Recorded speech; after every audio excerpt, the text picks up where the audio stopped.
بسم اللہ الرحمن الرحیم۔ صراط الصالحین جلد اول، ترتیب و تالیف سید امیر خان نیازی رحمۃ اللہ علیہ۔ باب چہارم، حقیقت انسان اور اس کا مقصد حیات۔ روئے زمین پر جب سے انسانی آبادی قائم ہوئی ہے، انسان کے ذہن میں ہمیشہ ایسے سوالات پیدا ہوتے رہے ہیں کہ نمبر 1، میں کون ہوں؟ نمبر 2، میری ابتدا کیا ہے؟ نمبر 3، میری انتہا کیا ہے؟ نمبر 4، اس دنیا میں آنے کا میرا مقصد کیا ہے؟ ان سوالات کے جوابات تلاش کرنے کے لیے انسان نے جب بھی کوشش کی، اللہ تعالیٰ نے ہمیشہ اس کی رہنمائی فرمائی اور ہر دور میں ہر خطے کے لوگوں کے درمیان اپنے نبی اور رسول بھیجے، حتیٰ کہ وہ زمانہ آ پہنچا جب روئے زمین کے تمام انسان ایک دوسرے کے اتنے قریب آ گئے کہ دنیا کے ایک سرے پر بیٹھا ہوا انسان دنیا کے دوسرے سرے پر بیٹھے ہوئے انسان سے باخبر رہنے لگا۔ ایسے وقت میں اللہ تبارک و تعالیٰ نے اپنے آخری نبی آقائے نامدار حضرت محمد رسول اللہ صلی اللہ علیہ وآلہ وسلم کو بھیج کر بنی نوع انسان پر رہنمائی کی حجت تمام کر دی۔ حضور علیہ الصلوۃ والسلام رہتی دنیا تک پوری نسل انسانی کے ہادی و رہنما ہیں اور ہدایت و رہنمائی کے لیے اللہ تعالیٰ کی بارگاہ سے قرآن مجید کی صورت میں ایک مکمل ضابطہ حیات ہمارے پاس لائے ہیں۔ جس خوش نصیب نے اپنی پہچان کے لیے ان سے رجوع کیا، اسے ان کی طرف سے کامل رہنمائی ملی اور وہ یقیناً اپنا مقصد حیات پورا کر گیا۔ اسی نور ہدایت کی روشنی میں ہم انسان کی ابتدا و انتہا پر نظر ڈالتے ہیں۔ حدیث قدسی میں اللہ تبارک و تعالیٰ کا ارشاد مبارک ہے، کنت کنزا مخفیا فاحببت ان اعرف فخلقت الخلق۔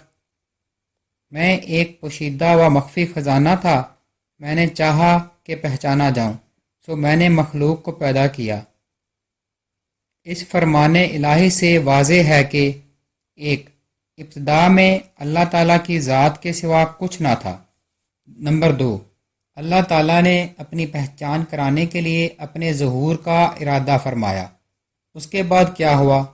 اللہ تعالیٰ نے اپنا ظہور کس طرح فرمایا؟ مخلوق کو کیسے پیدا فرمایا؟ اللہ تعالیٰ کی پہچان کس طرح ہوتی ہے؟ کیا اللہ تعالیٰ کی پہچان اور معرفت حاصل کر لینا انسان کی ابتدائی منزل ہے، یا معرفت و پہچان کے بعد اور کوئی مرحلہ ہے؟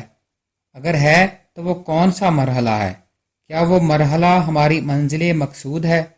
حدیث قدسی میں اللہ تعالیٰ کا فرمان ہے، من طالبانی فقد واجدانی ومن واجدانی عرفانی ومن عرفانی احبانی ومن احبانی عاشقانی ومن عاشقانی قتلتہ ومن قتلتہ فعلی دیتہ وانا دیتہ۔ جو مجھے تلاش کرتا ہے وہ مجھے پا لیتا ہے، اور جو مجھے پا لیتا ہے وہ مجھے پہچان لیتا ہے، اور جو مجھے پہچان لیتا ہے وہ مجھ سے محبت کرنے لگتا ہے، اور جو مجھ سے محبت کرتا ہے وہ میرے عشق میں مبتلا ہو جاتا ہے، اور جو میرا عاشق بنتا ہے میں اسے قتل کر دیتا ہوں، جسے میں قتل کر دیتا ہوں اس کی دیت میرے ذمہ ہو جاتی ہے، اور میں ہی اس کی دیت ہوں۔ اس حدیث قدسی میں اہم نکتہ یہ ہے کہ تخلیق انسان کا اصل مقصد تو اللہ کی معرفت و پہچان کے بعد ہی شروع ہوتا ہے، اور وہ مقصد ہے عشق الہی سے بہرہ ور ہونا، جس میں اپنی جان سے ہاتھ دھونے پڑتے ہیں، یعنی موتو قبل ان تموتو، مرنے سے پہلے مر جاؤ کا مصداق بننا پڑتا ہے۔ عشق الہی سے کیا کچھ حاصل ہوتا ہے؟ اس کی وضاحت اللہ تعالیٰ نے یہ فرما کر دی ہے کہ میں اپنے عاشق کو قتل کر دیتا ہوں، یعنی اس کے نفس امارہ کو قتل کر دیتا ہوں، اور قتل کی دیت ہوتی ہے، اور دیت کے طور پہ میں خود کو طالب کے حوالے کر دیتا ہوں۔ گویا عشق الہی کا صلہ اللہ تعالیٰ یوں دیتا ہے کہ طالب اللہ کو پاک و طیب فرما کر اپنی ذات میں گم کر دیتا ہے، جس سے طالب اللہ فنا فی اللہ بقا باللہ کا مرتبہ پا لیتا ہے۔ صلہ شہید کیا ہے؟ تب و تاب جاودانہ۔ اللہ تعالیٰ اپنے عاشق کو اپنی محبت میں اس طرح گم کرتا ہے کہ اسے اللہ تعالیٰ کے سوا اور کچھ یاد نہیں رہتا، نہ وہ اللہ کے سوا کسی کو جانتا ہے اور نہ اللہ کے سوا اسے کوئی جانتا ہے۔ حدیث قدسی میں اللہ تعالیٰ کا فرمان ہے، ان اولیائی تحت قبائی لا یعرفہم غیری، بے شک میرے خاص اولیاء میری قبا کے نیچے چھپے رہتے ہیں جنہیں میرے سوا اور کوئی نہیں جانتا۔ سو معلوم ہوا کہ تخلیق انسان کا مقصد یہ ہے کہ انسان اللہ تعالیٰ کی معرفت و پہچان حاصل کر کے اس کا عاشق بنے اور عشق کے میدان میں جان کی بازی ہار کے اپنے پیا کو جیت لے۔ اس شرط پہ کھیلوں گی پیا پیار کی میں بازی، جیتوں تو تجھے پالوں، ہاروں تو پیا تیری۔ اب ہم انسان کی تخلیق کے مرحلہ کی طرف آتے ہیں۔ حدیث قدسی کن تو کنزن مخفیہ کی شرح میں سلطان العارفین حضرت سلطان باہو رحمۃ اللہ علیہ فرماتے ہیں، جان لے کہ جب اللہ واحد نے حجلہ تنہائی و وحدت سے نکال کر کثرت میں ظہور فرمانے کا ارادہ فرمایا تو اپنے حسن و جمال کے جلووں کو صفائی دے کر عشق کا بازار گرم کیا، جس سے ہر دو جہان اس کے حسن و جمال کی شمع پر پروانہ وار جلنے لگا۔ اس پر اللہ تعالیٰ نے میم احمدی صلی اللہ علیہ وآلہ وسلم کا نقاب پہنا اور صورت احمدی صلی اللہ علیہ وآلہ وسلم اختیار کر لی، اور جب اپنے ہی آئینہ قدرت میں خود کو صورت احمدی صلی اللہ علیہ وآلہ وسلم میں دیکھا تو اپنے اس روپ پر خود ہی عاشق کو فریفتہ ہو گیا، اور اللہ تعالیٰ کا یہی عشق نور احمدی صلی اللہ علیہ وآلہ وسلم کا جوہر خاص بنا۔ اس کے بعد اللہ تعالیٰ نے امر کن فرما کر نور احمدی صلی اللہ علیہ وآلہ وسلم سے 18,000 عالم کی کل مخلوق کی ارواح کو پیدا فرمایا۔ حضور علیہ الصلوۃ والسلام کا فرمان ہے، انا من نور اللہ تعالی و کل خلائق من نوری، میں اللہ تعالیٰ کے نور سے ہوں اور تمام مخلوق میرے نور سے ہے۔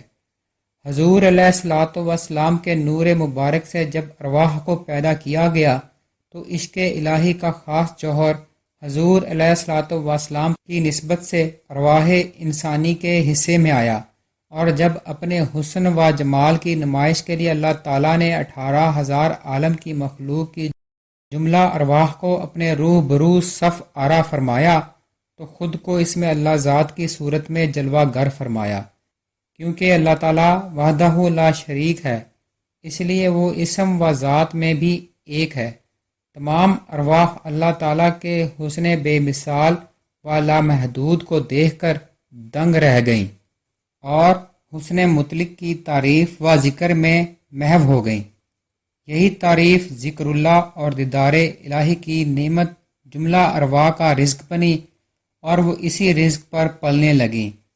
حسن و دیدار کی نمائش کے بعد مزید شفقت و مہربانی فرمائی اور اپنا حسن بیان بھی ظاہر فرما دیا تاکہ مخلوق اپنے خالق کی مکمل پہچان اور معرفت حاصل کر لے۔ قالہ تعالی الست بربکم، کیا تم میرے حسن و جمال کے جلووں اور میرے ذکر پر پل نہیں رہے؟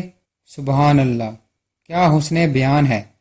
فرمایا گیا کہ اگر تمہارا مطلب صرف پلنے تک ہے تو کیا تم پلنے میں کوئی کمی محسوس کر رہے ہو؟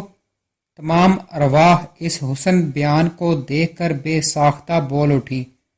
قالہ تعالی قالوا بلا، کہا ہاں کیوں نہیں، یعنی ہاں اے ہمارے رب، ہم تیرے حسن و جمال کے جلووں، تیرے دیدار اور تیرے ذکر پر نہیں پل رہے ہیں تو اور کہاں سے پل رہے ہیں۔ اس پر اللہ تعالیٰ نے اپنے عشق کی نہایت ہی بھاری امانت کی مشقت ان پر ڈالنی چاہی اور فرمایا، کون ہے جو میرے عشق کی امانت کا بار اٹھاتا ہے؟ کون میرا عاشق بنتا ہے؟ لیکن ارواح انسانی کے سوا سب ارواح نے اس بار امانت کو اٹھانے سے عاجزی ظاہر کر دی، کیونکہ عشق الہی کی امانت کوئی معمولی امانت نہیں ہے، اس میں تو جان سے جانا پڑتا ہے۔ حضور علیہ الصلوۃ والسلام کا ارشاد گرامی ہے، العشق نار یحرق ما سوا المحبوب، عشق ایک آگ ہے جو محبوب کے سوا ہر چیز کو جلا کر راکھ کر دیتی ہے۔ صرف انسان ہی تھا جو اس جان لیوا آگ میں کود گیا اور خود کو ہر دم کی خلش میں مبتلا کر گیا۔ عشق دی بھا ہڈاں دا بالن عاشق بہ سکیندے ہو، گھت کے جان جگر وچ آرا ویکھ کباب تلیندے ہو، سر گردان پھرن ہر ویلے خون جگر دا پیندے ہو، ہوئے ہزاراں عاشق باہو پر عشق نصیب کہیں دے ہو۔ عاشق لوگ عشق کی آگ میں اپنی ہڈیوں کا ایندھن جلاتے ہیں، عشق کے آرے سے اپنی جان و جگر کو چیر کر اس کے کباب بناتے ہیں اور اپنے محبوب کی طلب میں سرگرداں ہو کر خون جگر پیتے ہیں۔ اے باہو، عشق کا دعویٰ تو ہزاروں لوگوں نے کیا، لیکن عشق نصیب کسی کسی کو ہوا۔ اس واقعے کو قرآن مجید نے یوں بیان فرمایا ہے، قالہ تعالی انا عرضنا الامانۃ علی السماوات والارض والجبال فأبین ان یحملنها واشفقن منها وحملها الانسان انہ کان ظلوما جہولا۔ ہم نے بار امانت کو آسمانوں، زمین اور پہاڑوں پر پیش کیا، سب نے اس کو اٹھانے سے عاجزی ظاہر کی، لیکن عاشق کے انسان نے اسے اٹھا لیا۔ بے شک وہ اپنے نفس کے لیے ظالم اور نادان ہے۔ اللہ تعالیٰ کو حضرت انسان کی اس ہمت و جرت پر بڑا پیار آیا اور ان الفاظ میں اس کی قدر افزائی فرمائی، انہ کانا ظلوما جہولا، یعنی ارے او نادان، ارے او ظالم، تو نے یہ کیا کر دیا۔ تمام مخلوق تو اس بار امانت کے اٹھانے سے گریزاں ہے، اور تو ہے کہ اپنی جان پر اتنا بوجھ ڈالنے کے لیے تیار ہو گیا ہے۔ تو کیوں اپنی جان پر اتنا ظلم کرتا ہے؟ اللہ تعالیٰ کی طرف سے یہ تنزیاً تنقید نہیں، بلکہ انسان پر اللہ تعالیٰ کا ناز ہے، جس کا انداز بیان دل ربا ہے۔ انسان کی اس ہمت و جرت کا صلہ اللہ تعالیٰ نے یہ دیا، اس نے انسان کو اپنی خلافت و نیابت کا حقدار قرار دے دیا اور باقی تمام مخلوق کا سردار بنا دیا۔ ہر کے عاشق شد مطلق ذات راہ، اوست سید جملہ موجودات راہ۔ جو شخص اس ذات مطلق کا عاشق ہوا وہ جملہ موجودات کا سردار ٹھہرا، اور اسے ایسی عزت اور ایسا شرف عطا فرمایا کہ انسان کے دل کو اپنا گھر بنایا، اس میں اسم اللہ ذات کی صورت میں اپنا جلوہ فرما کر اسے اپنا مظہر بنایا اور اسے اپنا بھید قرار دیا۔ حدیث قدسی میں اللہ تعالیٰ نے فرمایا ہے، الانسان سری و انا سرہ، انسان میرا بھید ہے اور میں انسان کا بھید ہوں۔ فرشتوں تک کو اس کا مطیع و فرما بردار بنا دیا۔ قالہ تعالی انی جاعل فی الارض خلیفہ، میں زمین میں اپنا خلیفہ بنانے والا ہوں۔ خلافت سے کما کا عہدہ برا ہونے کا اہل بنانے کے لیے انسان میں اپنا جوہر خاص یعنی اپنی روح پھونکی۔ یہ شرف اللہ تعالیٰ نے آدم علیہ السلام اور ان کی ساری اولاد کو بخشا۔ قالہ تعالی وَلَقَدْ كَرَّمْنَا بَنِي آدَمَ، اور ہم نے اولاد آدم کو مکرم کیا ہے، یعنی عزت والا بنایا ہے۔ یوم الست انسان نے جب اللہ تعالیٰ کے روبرو ہو کر سر محفل اس کے عشق کا دم بھر لیا تو اللہ تعالیٰ نے ہجر و فراق کی بھٹی میں ڈال کر اس کے جذبہ عشق کی صداقت کو پرکھنا چاہا، اور ہزاروں قسم کے پردے حائل کر کے اسے دنیا کے کمرہ امتحان میں لا کھڑا کیا۔ انسان جب دنیا کے دارالامتحان میں اترا تو اسے بالکل نئے اور اجنبی ماحول کا سامنا کرنا پڑا، کیونکہ اللہ تعالیٰ نے ہر چیز کی اصل پر ایک پردہ ڈال دیا ہے جو اسے محفوظ بھی رکھتا ہے اور اس کی پہچان کا ذریعہ بھی ہے۔ اس پردے کو اس چیز کا ظاہر اور اس کی اصل کو اس چیز کا باطن کہا جاتا ہے۔ مثلاً بادام کو لے لیجئے کہ اس کی اصل یعنی مغز پر لکڑی کا ایک سخت غلاف چڑھا دیا گیا ہے جو اس کا ظاہر ہے، یہ ظاہر اس کی حفاظت بھی کرتا ہے اور اس کی پہچان کا ذریعہ بھی ہے۔ اسی طرح مالٹے اور کیلے کی اصل پر ایک غلاف چڑھا ہوا ہے جس کی ساخت کا مادہ میٹیریل اس کی اصل کے مادے سے مختلف ہے۔ یہ غلاف ان کی اصل کی حفاظت اور پہچان کا ذریعہ ہے۔ اگر دنیوی زندگی میں چیزوں کی اصل پر یہ حفاظتی پردے نہ ہوں تو چیزیں ضائع و برباد ہو جاتی ہیں۔ یہی حال نماز کا ہے کہ نماز کا ظاہر الفاظ کا مجموعہ ہے جسے مخصوص آداب کے ساتھ زبان سے پڑھا جاتا ہے، لیکن نماز کا باطن دیدار الہی اور قرب الہی ہے۔ حضور علیہ الصلوۃ والسلام کا فرمان ہے، الصلاۃ معراج المومنین، نماز مومنوں کی معراج ہے، اور معراج اللہ تعالیٰ کے قرب و دیدار کا نام ہے۔ ملتا ہے کیا نماز میں سجدے میں جا کے دیکھ۔ قرآن مجید کی کیفیت بھی اسی طرح ہے، یعنی قرآن کا ظاہر الفاظ کا مجموعہ ہے جسے آج کل کاغذ پر سیاہ سے لکھا جاتا ہے، لیکن قرآن کریم کا باطن سراسر نور الہی ہے۔ قالہ تعالی، بے شک قرآن کریم کا نوری وجود بھی ہے جو ایک پوشیدہ کتاب کے اندر محفوظ ہے جسے نہیں چھو سکتے مگر پاک و طاہر لوگ، یعنی ناپاک نفسانی لوگ قرآن کریم کے نوری وجود تک رسائی نہیں پا سکتے۔ قالہ تعالی، خبردار، تحقیق یہ قرآن ذکر کی دعوت عام ہے، جس کا جی چاہے اس دعوت ذکر میں شامل ہو جائے۔ اس کی نوری تحریر عزت والے بلند و پاک صحیفوں کے اندر محفوظ ہے جسے عزت والے پاک فرشتوں نے لکھا ہے۔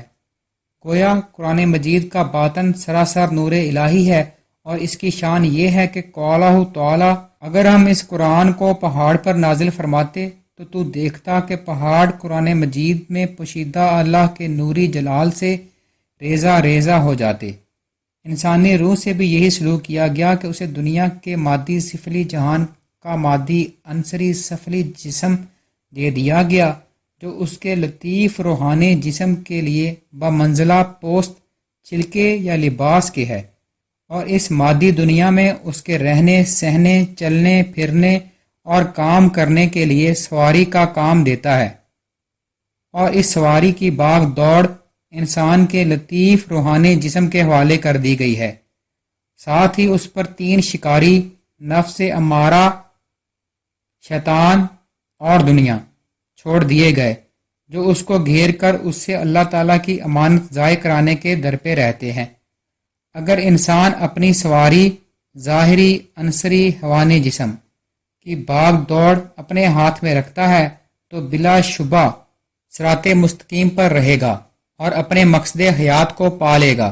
اس کے برعکس اگر شیطان، نفس اور دنیا جیسے دشمنوں نے اس پر غلبہ پا کر سواری کی باغ دوڑ اس سے چھین لی تو وہ اس امتحان میں یقیناً ناکام ہو جائے گا اور ہمیشہ کی ذلت سے دوچار ہو جائے گا۔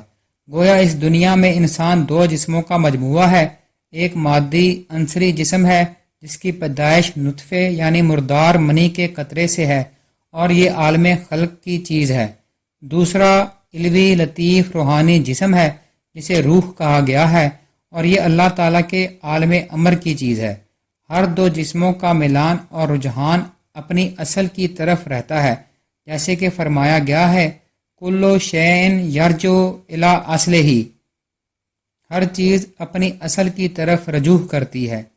مادی حیوانی جسم کی بناوٹ و ترکیب چونکہ مادی دنیا کی اشیاء اور مادی عناصر ٹھوس، مائع، گیس سے ہے، اس لیے اس کا میلان و رجحان دنیا اور مادی غذاؤں کی طرف رہتا ہے جو کہ عام حیوانات کا خاصہ ہے۔ ان سب مادی سفلی غذا کھانے والوں کو اللہ تعالیٰ نے قرآن مجید میں دباتن کہہ کر پکارا ہے اور اس کے حیوانی جسم کے رزق کے متعلق فرمایا ہے نہیں ہے زمین میں کوئی حیوان مگر اس کا رزق اللہ کے ذمے۔ حیوانی جسم کا یہ رزق اللہ تعالیٰ نے ازل سے ہی مقرر فرما دیا ہے اور عام حالات میں اس میں کمی یا بیشی نہیں ہوتی، چاہے اس کے لیے جتنی بھی کوشش اور جتن کر لیے جائیں، جتنے بھی مکر و فریب اور ہیلے کر لیے جائیں، یہ رزق نہیں بڑھتا۔ البتہ اللہ تعالیٰ کی راہ میں بے ریا خرچ کرنے سے یہ روزی 10 گنا سے 70 گنا بڑھا دی جاتی ہے۔ اس روزی کی سپلائی کا انتظام بھی مکمل ہے۔ فرمایا گیا ہے کہ یہ رزق بندے کو اس طرح تلاش کر کے پہنچتا ہے جس طرح کہ موت، اور جب تک بندہ اپنے حصے کی روزی اس دنیا میں وصول نہیں کر لیتا اسے موت نہیں آتی۔ اس روزی کی ترسیل کے لیے اللہ تعالیٰ نے دو راستے رکھے ہیں، ایک راستہ توکل کا ہے اور دوسرا راستہ مشقت کا ہے۔ جو شخص روزی کے بکھیڑوں اور تفکرات سے منہ موڑ کر اللہ تعالیٰ کی طلب اور جستجو میں یہ سوچ کر لگ جاتا ہے کہ روزی کا ذمہ تو اللہ تعالیٰ نے لے رکھا ہے، وہ جیسے اور جس طرح چاہے گا پہنچاتا رہے گا، مجھے اس کے لیے سرگردانی کی ضرورت نہیں ہے، تو وہ متوکل ہے، جس کے لیے اللہ تعالیٰ نے فرما دیا ہے وَمَن يَتَوَكَّلُ عَلَى اللَّهِ فَهُوَ حَسْبُهُ، جس نے اللہ پر بھروسہ کیا اس کے لیے اللہ کافی ہے۔ وَاللَّهُ يَرْزُقُ مَن يَشَاءُ بغیر حساب، اور اللہ جسے چاہتا ہے بے حساب روزی دیتا ہے۔ اللہ تعالیٰ اس کی مکمل کفالت فرماتا ہے، لیکن جس شخص کا ایمان کمزور ہے اور وہ اللہ پر بھروسہ نہیں کر سکتا اور اس کی نظر اسباب پر لگی رہتی ہے تو مشقت کی راہ سے روزی وصول کرتا ہے۔ مشقت کی کروڑوں قسمیں پیدا کر دی گئی ہیں، جس قسم کی مشقت کی طرف رجوع کرے گا اسی طرف سے روزی بھیج دی جائے گی۔ کھیتی باڑی کرے، ملازمت کرے، تجارت کرے یا دستی مزدوری کرے، اسے ہر قسم کے انتخاب کی آزادی ہے۔ مشقت کے بھی دو راستے ہیں، ایک حرام کا راستہ، دوسرا حلال کا راستہ۔ اگر حلال کی طرف رجوع کرے گا تو حلال کے تمام ذرائع و اسباب اسے مہیا کر دیے جائیں گے، اور اگر حرام کی طرف رجوع کرے گا تو حرام کے تمام ذرائع و اسباب اسے مہیا کر دیے جائیں گے۔ اس طرح اس کی اپنی پسند کے ذرائع سے روزی پہنچائی جاتی ہے۔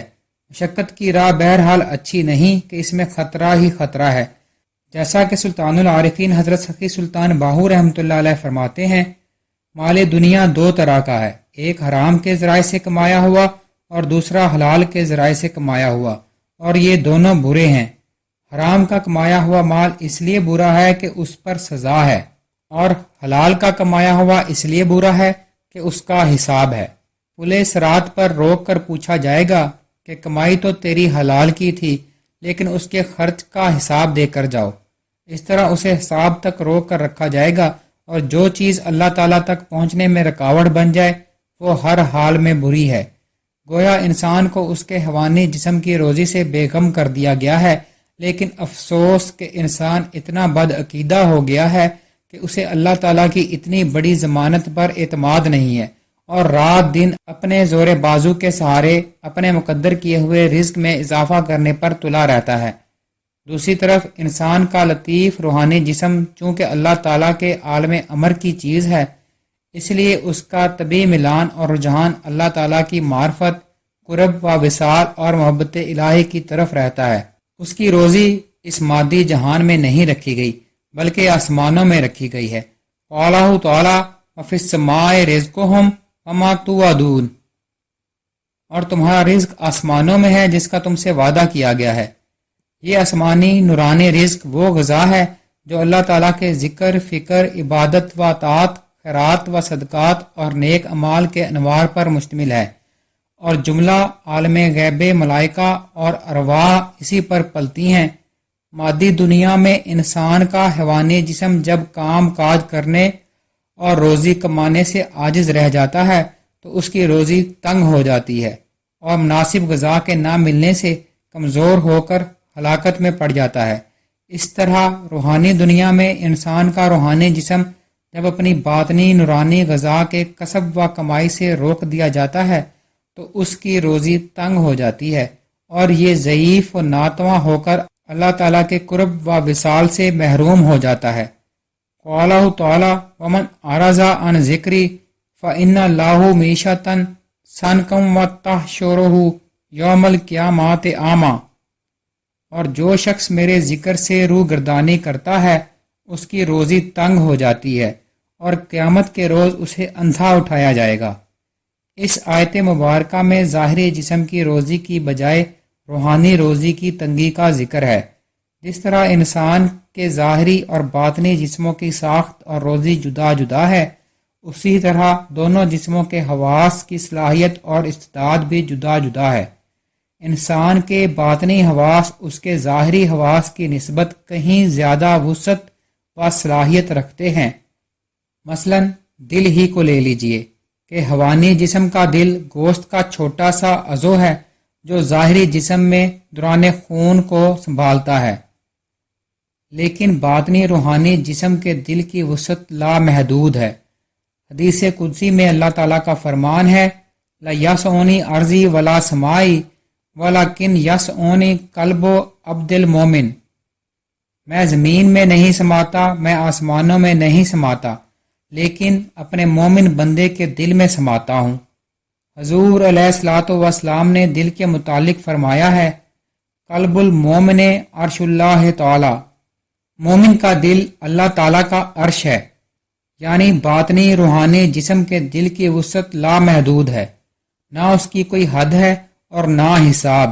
اسی طرح ظاہری حیوانی جسم کے ہاتھ پاؤں صرف چند فٹ کے فاصلے تک تصرف کر سکتے ہیں، اور اس کی آنکھیں، کان اور زبان چند 100 گز کے فاصلے تک تصرف کر سکتے ہیں، لیکن روحانی جسم کے ان اعضاء کی صلاحیت و کارکردگی کا اندازہ اس حدیث پاک سے کیجیے جسے امام اعظم حضرت امام ابو حنیفہ رحمۃ اللہ علیہ نے فقہ اکبر میں اور علامہ جلال الدین سیوطی رحمۃ اللہ علیہ نے جامع کبیر میں ان الفاظ میں بیان فرمایا ہے۔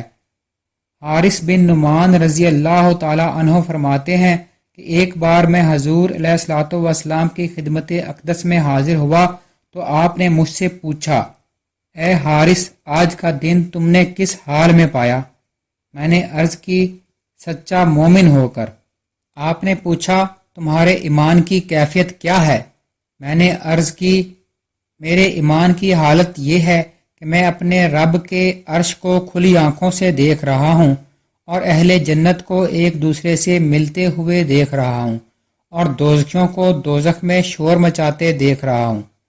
سیدنا حضرت سلیمان علیہ السلام کے ایک صحابی حضرت آصف بن برخیہ رضی اللہ تعالی عنہ آپ کے حکم پر ملکہ بلقیس کا 400 من وزنی تخت 600 میل کے فاصلے سے آنکھ جھپکنے کی دیر سے بھی کم وقت میں آپ کی خدمت میں حاضر کر دیتے ہیں، حالانکہ ان کا گوشت پوست کا ظاہری جسم تو اپنی جگہ سے ہلا تک نہیں۔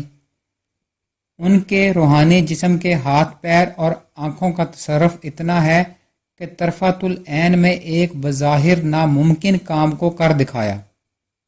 انسان کو اشرف المخلوقات کا مرتبہ اسی روحانی جسم کی استعداد کی بنا پر عطا کیا گیا ہے، ورنہ ظاہری حیوانی جسم میں ایسا کوئی کمال نہیں ہے۔ اس ظاہری جسم کی تخلیق کے وقت تو اسے دیکھ کر ملائکہ بھی تعجب کا شکار ہو گئے تھے اور اللہ تعالیٰ کی بارگاہ میں اپنے تعجب کا اظہار بھی کر بیٹھے تھے، جس کے جواب میں اللہ تعالیٰ نے فرمایا تھا کہ انسان کے ظاہر میں الجھ کر مت رہ جاؤ، بلکہ قالہ تعالی فَإِذَا سَوَيْتُهُ وَنَفَخْتُ فِيهِ مِن رُوحِي فَقَعُوا لَهُ سَاجِدِينَ، جب میں اسے تیار کر لوں اور اس میں اپنی روح پھونک لوں تو تم اس کے سامنے سجدے میں گر جاؤ۔ معلوم ہوا کہ ملائکہ پر برتری کا سبب انسان کا روحانی جسم ہی بنا ہے۔ روحانی جسم کی فطرت اسلام پر واقع ہوئی ہے اور اس کے اندر دینی و اسلامی استعداد ازل سے موجود ہے۔ اسی استعداد اور فطرت کو سلامت رکھنے، تربیت دینے، پروان چڑھانے اور مکمل کرنے کا نام اسلام ہے، ایمان اور عرفان ہے، اور اسی کو عشق، وصال، مشاہدہ، فنا اور بقا کہا جاتا ہے، اور اسی کی تکمیل کے لیے اللہ تعالیٰ نے قرآن مجید میں ہمیں یہ دعا سکھائی ہے، ربنا اتمم لنا نورنا واغفر لنا انکا علی کل شیء قدیر، اے ہمارے رب، ہمارے نور کو مکمل کر دے اور ہماری مغفرت فرما دے، بے شک تو ہر شے پر قادر ہے۔ اس دعا میں اسی نورانی روحانی جسم کی تکمیل کی التجا تعلیم فرمائی گئی ہے۔ ان دو ظاہری اور روحانی جسموں کے درمیان انسانی وجود ہیں، آزمائش کے طور پر لڑائی اور جھگڑا واقع ہوا ہے، اور جو جسم غالب آ جاتا ہے اس کی حکومت انسانی وجود میں قائم ہو جاتی ہے۔ قالہ تعالی انا خلقنا الانسان من نطفۃ امشاج نبتلیہ فجعلناہ سمیعا بصیرا، ہم نے انسان کو ملے جلے نطفے سے پیدا کیا تاکہ اس کی آزمائش کریں اور اسے سننے اور دیکھنے والا بنایا۔ یہاں ملے جلے نطفے سے مراد انسان کے یہ دونوں جسم ہیں، لہذا ہمیں چاہیے کہ ہم اپنے روحانی باطنی جسم کی تکمیل کریں جو صرف قلبی ذکر اللہ ہی سے ممکن ہے، کیونکہ روحانی جسم کی غذا و خوراک ذکر اللہ ہے، جسے دائمی طور پر جاری کر کے ہی ہم اپنے روحانی باطنی جسم کو توانا و تندرست و مکمل کر سکتے ہیں۔ ذکر اللہ کی سب سے آسان اور زود اثر صورت تصور اسم اللہ و ذات ہے۔ انسان جب تصور اسم اللہ ذات کے ذریعے ذکر اللہ کرتا ہے تو ذکر اللہ کی نوری غذا سے انسان کا قلب زندہ و بیدار ہو کر ذکر اللہ میں لگ جاتا ہے، جس سے روحانی جسم کو اتنی قوت و توانائی حاصل ہوتی ہے کہ اس کے سارے باطنی حواس مکمل ہو کر اللہ تعالیٰ کے قرب و وصال میں دیدار و مشاہدہ کرنے کے قابل ہو جاتے ہیں، اور انسان کائنات کی ہر شے کے مشاہدہ اور اس کے تصرف پر قادر ہو جاتا ہے۔ قالہ تعالی، تحقیق وہ لوگ جنہوں نے عہد کر لیا کہ ہمارا معبود و مقصود اللہ تعالیٰ ہے اور اس بات پر ثابت قدم رہے، ان پر فرشتے نازل ہوتے ہیں جو انہیں خوشخبری اور بشارت دیتے ہیں کہ تمہیں آخرت کا مطلق خوف و غم نہیں کرنا چاہیے، بلکہ اس جنت کی خوشی مناؤ جس کا تم سے وعدہ کیا گیا ہے۔ معلوم ہوا کہ انسانوں کی طرف اللہ تعالیٰ فرشتے بھیجتا ہے جو انہیں خوشخبریاں دیتا ہے، لیکن ان فرشتوں کو دیکھتا اور ان کا کلام سنتا وہی شخص ہے جس کی روح بیدار ہو، جس کا دل زندہ ہو اور جس کے روحانی جسم کے کان اور آنکھیں بحال ہوں۔ مردہ دل نفسانی لوگ یہ قدرت نہیں رکھتے کہ وہ عالم غیب کی مخلوق کو دیکھ سکیں یا ان کا کلام سن سکیں۔ حدیث مبارک میں آتا ہے کہ شب برات میں اللہ تعالیٰ پہلے آسمان سے اعلان فرماتا ہے کوئی میرا بندہ جو مجھ سے مانگے تاکہ میں اسے عطا کر دوں۔ جن لوگوں کی ارواح و دل زندہ ہوں تو اللہ تعالیٰ کے اس اعلان کو سنتے بھی ہیں اور اس سے فائدہ بھی اٹھاتے ہیں۔ اس کے برعکس مردہ دل لوگ اللہ تعالیٰ کے اس اعلان کو نہ تو سنتے ہیں اور نہ ہی اس سے فائدہ اٹھا سکتے ہیں، کیونکہ وہ تو محض حیوان ہیں، بلکہ حیوانوں سے بھی بدتر ہیں۔ قالہ تعالیٰ، اور بے شک ہم نے کثرت سے ایسے جن اور انسان پیدا کیے ہیں جن کا ٹھکانہ جہنم ہے، یہ اس لیے کہ ان کے پاس دل ہیں لیکن یہ لوگ دل کی تحقیق نہیں کرتے۔ ان کے پاس دل کی آنکھیں تو ہیں لیکن وہ ان سے دیکھتے نہیں، ان کے پاس دل کے کان تو ہیں لیکن وہ ان کانوں سے سنتے نہیں، اور چوپائے حیوانوں کی مانند ہیں، بلکہ ان سے بھی بڑھ کر گمراہ ہیں کہ یہ غفلت میں پڑے ہوئے ہیں۔ اللہ تعالیٰ نے کائنات کی تخلیق محض اس غرض سے کی کہ اس کی پہچان ہو، اس کے جمال و جلال کے جلوے آشکار ہوں اور اس کے حسن و جمال پر مر مٹنے والا کوئی عاشق ہو۔ اس لیے تخلیق کے عمل سے گزر کر جب تمام ارواح اس کی بارگاہ حسن میں صف آرا ہوئیں تو ارواح انسانی اس کے عشق میں مبتلا ہو گئیں اور اپنے عشق کا برملا اظہار بھی کر بیٹھی۔ اس پر اللہ تعالیٰ نے حضرت انسان کو آزمائش کی غرض سے دنیا کے کمرہ امتحان میں بھیج دیا، اور انتہائی شفقت و مہربانی سے یہ رعایت بھی عنایت فرما دی کہ اسے اپنی طرف بار بار متوجہ کرنے کے سامان مہیا فرما دیے۔ انبیاء کرام اور اولیاء کرام کی صورت میں اسے ہادی اور رہنما بھی عطا فرما دیے تاکہ وہ اسے امتحان میں کامیابی کے گر سکھاتے رہیں۔ قرآن مجید میں بار بار اللہ تعالیٰ نے انسان کو اپنی طرف توجہ دلائی ہے۔ مثال کے طور پر قالہ تعالیٰ، اے انسان بے شک تو اللہ کی طرف کوشش کرنے والا اور اس سے ملاقات کرنے والا ہے۔ قالہ تعالیٰ ففروا الی اللہ، پس دوڑو اللہ کی طرف۔ قالہ تعالیٰ اتصبرون وکان ربک بصیرا، آیا تم صبر کیے بیٹھے ہو اور تمہارا رب تمہاری طرف دیکھ رہا ہے۔ قالہ تعالیٰ والذین جاہدوا فینا لنہدینہم سبلنا، جو لوگ ہماری طرف آنے کی کوشش کرتے ہیں ہم انہیں اپنی طرف آنے کے راستے دکھا دیتے ہیں۔ قالہ تعالیٰ فمن کان یرجو لقاء ربہ فلیعمل عملا صالحا، جو شخص اپنے رب کا دیدار کرنا چاہتا ہے اسے چاہیے کہ وہ اعمال صالح اختیار کرے۔ قال اللہ تعالی اولئک الذین کفروا بآیات ربہم ولقائہ فحبطت اعمالہم فلا نقیم لہم یوم القیامۃ وزنا۔ جن لوگوں نے اپنے رب کی نشانیوں اور اس کے دیدار کا انکار کیا ان کے اعمال ضائع ہو گئے، ہم ان کے لیے قیامت کے دن کوئی تول قائم نہ کریں گے، یعنی بغیر حساب کے انہیں جہنم رسید کیا جائے گا۔ قال اللہ تعالی قد خاسر الذین کذبوا بلقاء اللہ، بے شک وہ لوگ خسارے میں ہیں جنہوں نے اللہ تعالیٰ کے دیدار کو جھٹلایا۔ قال اللہ تعالی فمن کان فی ہذہ اعمی فہو فی الآخرۃ اعمی، جو شخص اس دنیا میں اللہ تعالیٰ کے دیدار سے اندھا رہا وہ آخرت میں بھی دیدار الہی سے اندھا رہے گا۔ قال اللہ تعالی وفی انفسکم افلا تبصرون، اور میں تمہاری جان کے اندر ہوں، کیا تمہیں دکھائی نہیں دیتا؟ قال اللہ تعالی وللہ المشرق والمغرب فأینما تولوا فثم وجہ اللہ، اور مشرق و مغرب اللہ کے لیے ہیں، مشرق و مغرب میں جو کچھ بھی ہے وہ اللہ تعالیٰ کے مظاہر ہیں، لہذا تم جدھر بھی دیکھو گے تمہیں اللہ تعالیٰ کا چہرہ اس کی شان کے مطابق نظر آئے گا۔ اس طرح کی دعوت و ترغیبات کے ذریعے اللہ تعالیٰ بنی نوع انسان کو بار بار اپنی طرف متوجہ کرتا رہا ہے۔ انسان چاہے تو اسے ازلی نور بصیرت میسر آ سکتا ہے جس کے ذریعے وہ اپنے خالق و مالک کا قرب و وصال و مشاہدہ و دیدار حاصل کر کے اپنا مقصد حیات پا سکتا ہے۔ صرف وہ نگاہ پیدا کرنے کی ضرورت ہے جو انوار الہی کو جذب کر سکے۔ علامہ اقبال رحمۃ اللہ علیہ فرماتے ہیں، نگاہ پیدا کر اے غافل، تجلی عین فطرت ہے کہ اپنی موج سے بیگانہ رہ سکتا نہیں دریا۔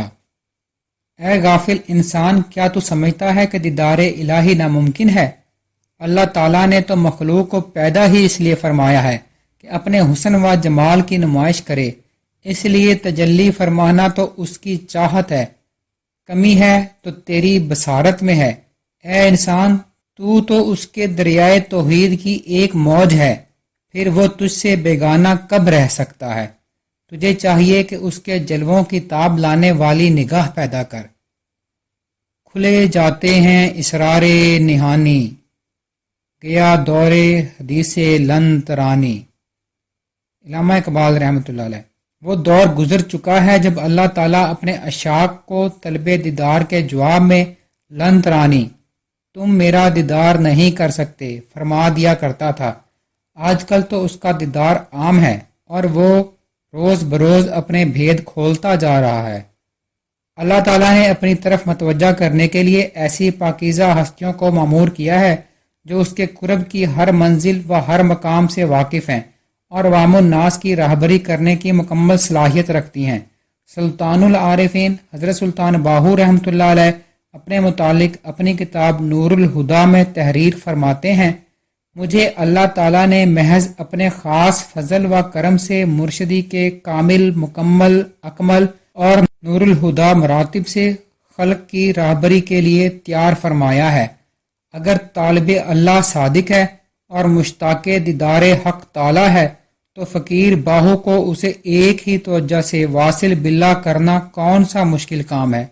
رسالہ روحی شریف میں آپ تحریر فرماتے ہیں، جب سے لطف ازلی کی بدولت عین عنایت حق تعالیٰ کی سرفرازی حاصل ہوئی ہے اور حضور فیض النور اکرم نبی صلی اللہ علیہ وآلہ وسلم سے تمام خلقت کو، کیا مسلم اور کیا کافر، کیا بانصیب اور کیا بے نصیب، کیا زندہ اور کیا مردہ، سب کو ہدایت و تکلین کرنے کا حکم ملا ہے۔ رسالہ روحی شریف میں آپ مزید فرماتے ہیں، ہر کے طالب حق بود من حاضرم، زے ابتدا تا انتہا یکدم برم، طالب بیا طالب بیا طالب بیا، تار ثانم روز اول با خدا۔ جو شخص حق کا طالب ہے میں اس کی مطلب براری کے لیے حاضر ہوں اور یہ میرا وعدہ ہے کہ میں اسے پل بھر میں ابتدا سے انتہا تک پہنچا دوں گا۔ اے طالب آ، اے طالب آ، اے طالب آ، تاکہ میں تجھے پہلے ہی روز خدا سے ملا دوں۔